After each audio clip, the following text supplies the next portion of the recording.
this is in the end of chapter 10, right before we get there. Then we reached Jericho, and as Jesus and his disciples left town, a large crowd followed him. A blind beggar named Bartimaeus, the son of Timaeus, was sitting out beside the road. When Bartimaeus heard that Jesus of Nazareth was nearby, he began to shout, "Jesus, Son of David, have mercy on me." "Be quiet," many of the people yelled at him. But he only shouted louder, "Son of David, have mercy on me." When Jesus heard him, he stopped and said, "Tell him to come here." So they called the blind man. "Cheer up," they said. "Come on, he's calling for you." Bartimaeus threw aside his coat and jumped up and came to Jesus. "What do you want me to do for you?" Jesus asked. "My Rabbi," the blind man said, "I want to see." Jesus said to him, "Go forth, your faith has healed you." And instantly the man could see. And he followed Jesus down the road. This is a beautiful story, but there's what I like to call an Easter egg, very appropriate for this time, a hidden message in there. Did you notice what Bartimaeus, the blind man, called him? The Son of David. This is the first time in the story of Christ where somebody calls him the Son of David. Really important.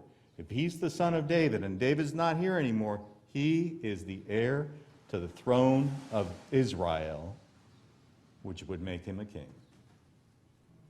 And the great thing is, it was, the great thing is, it was a blind man that was the first to notice this. So now Jesus, he comes to town, and this has got around, right? And the town's at a fever pitch. The Son of David's coming, the Messiah. This is very important to Jews. They have lived under supplication and dominance for centuries. They've gone from one dominator to the other. I think they're on their third generation of dominators in the Romans. And the fact that Jesus asked for a colt has scriptural significance. It comes from Zechariah, that the heir of David will ride on a colt. This is an important symbol. Jesus gets on the colt, and the crowd goes crazy. This is him. This is the Messiah. This is the one that's going to break the Roman rule. This is the one that's going to set us free. He's an instant rock star. People are going nuts. I mean, they're poor people. One set of clothes and half their wardrobes now on a road getting trampled by a donkey. Their crops, money in their pockets being cut, laid on the floor. And just like the carpet that I saw being destroyed in an instant as Christ rode across it. What were they thinking? It's like, wow, you know, he's rock star status now. Some people are saying, I'll never wash that cloak again. I mean, they're in love with Jesus. They are just infatuated by him. Jesus continues on, and he goes to the temple, and it's interesting. He says he looks around at everything. But then he leaves. Now, it's important that he goes to the temple. That's the house of his father. It was built to the specifications of God, so God could be housed there.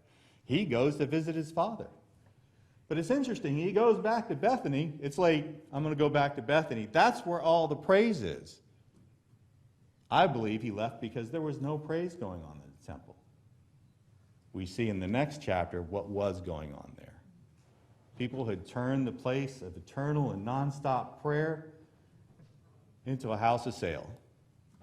And Jesus was about to get rid of that.